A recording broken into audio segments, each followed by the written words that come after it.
Yo, what is up guys? Delboy here, aka Blue Collar Sports TV.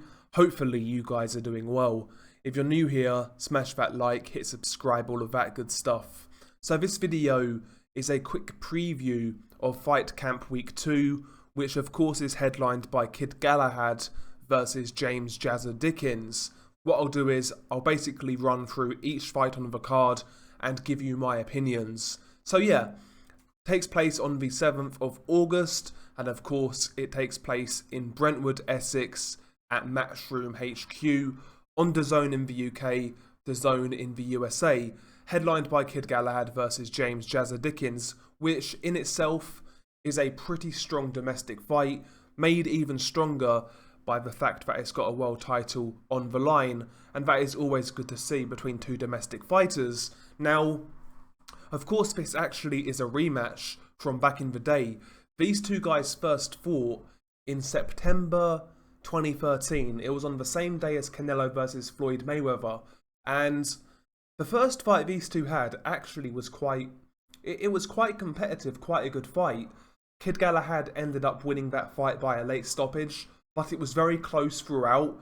And, you know, ultimately in the end, Kid Galahad was a bit too strong, a bit too powerful, and he got the late stoppage. But it was a good fight, evenly fought, and here we are years later, we have a rematch. Now, I think Kid Galahad should be favourite in this fight. I believe he is, and that is certainly where I'm leaning towards in this fight.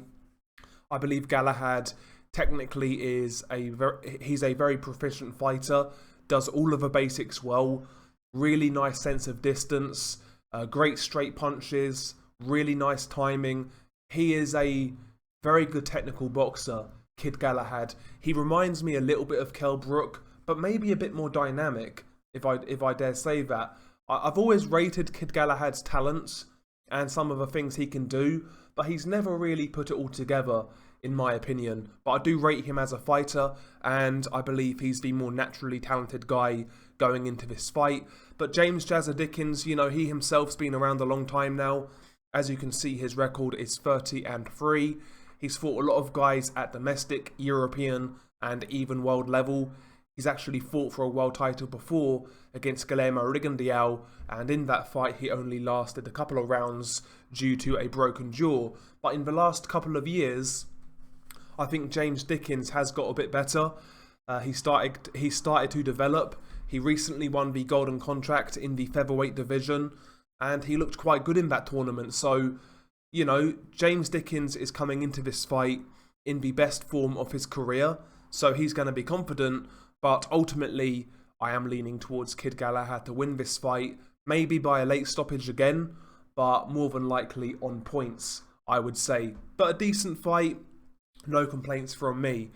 We also have a heavyweight fight between Fabio Wardley and Nick Webb. This is for the English heavyweight title, which is held by Fabio Wardley. And again, I've got no problem whatsoever with this fight. Fabio Wardley is a guy who had no amateur background. Basically, he had 3 white-collar fights before pro, and that was it. He's extremely inexperienced, and we saw in his last fight against Eric Molina, you know, he got caught a couple of times in that fight, got rocked. So I think they was running the risk of rushing Fabio Wardley a bit too quick, to be honest. And I think this is the sort of step back he should be looking at. The likes of a Nick Webb, who's a good English level fighter. He's fought pretty decent guys himself, but very limited. I think Fabio Wardley in this one, he should do the job. He's the naturally more athletic man, the quicker man, you know, quicker feet, quicker hands, and he's quite sharp with his work. Whereas Nick Webb's a come forward guy, throws caution to the wind, a lot of wide punches. He'll basically just try and run you over. But Nick Webb leaves a lot of defensive openings, and as we've seen before, Nick Webb can gas and he can get knocked out. So it's one of those fights where I would expect Nick Webb to look dangerous early on in the first 2 or 3 rounds. I think that's when Webb's going to be most dangerous. But providing Fabio Wardley can get past the first 2 or 3 rounds, I think then he should get his distance right and start picking off Nick Webb and eventually stop him, maybe in the middle rounds. But I would lean towards Fabio Wardley in that fight, more than likely by knockout. But it's a good test, and I think at this point in time, it's the ideal fight for Fabio Wardley. So yeah, decent fight between Fabio Wardley and Nick Webb. We also have the return of Alen Babic, a Croatian heavyweight. Of course, a lot of people like Alen Babic in the UK. They kind of enjoy his gimmick and his style as well. He's a come forward guy, throws a lot of punches. Not the biggest heavyweight in the world. I think eventually Alen Babic will get found out when he takes a slight step up. But this fight right here against Mark Bennett, I don't think this is going to be the fight to do so, to be honest. I've seen Mark Bennett fight before in The Ultimate Boxer, and yeah, he's not a big puncher, you know, doesn't really have any great credentials coming into this fight, so I would imagine Alen Babic just runs over Mark Bennett, and to be honest, I was expecting a stronger opponent for Alen Babic, but it is what it is. He's good fun to watch, I guess, but he should win that fight against Mark Bennett relatively comfortably. We also have the return of Ebony Bridges against Beck Connolly, whoever that is. Again, you guys know me, I'm not a fan of female boxing. I might watch the weigh-in, you know, kind of thing. There's a couple of things that might take my eye, but I'm not really interested in female boxing. We also have another heavyweight prospect on the card, Johnny Fisher. He's fighting Danny Whitaker. You know, Johnny Fisher is a novice, he's still very young. But I guess you could say this is somewhat of a step up, you know. The level of journeyman Johnny Fisher's fought so far have been extremely low. And yeah, I would say Danny Whitaker is, you know, a level above the guys he's fought so far. But nevertheless, Johnny Fisher should win that fight very comfortably. So that's going to be another squash match, I would imagine. And you also have the return of prospect Aqib Fiaz at lightweight.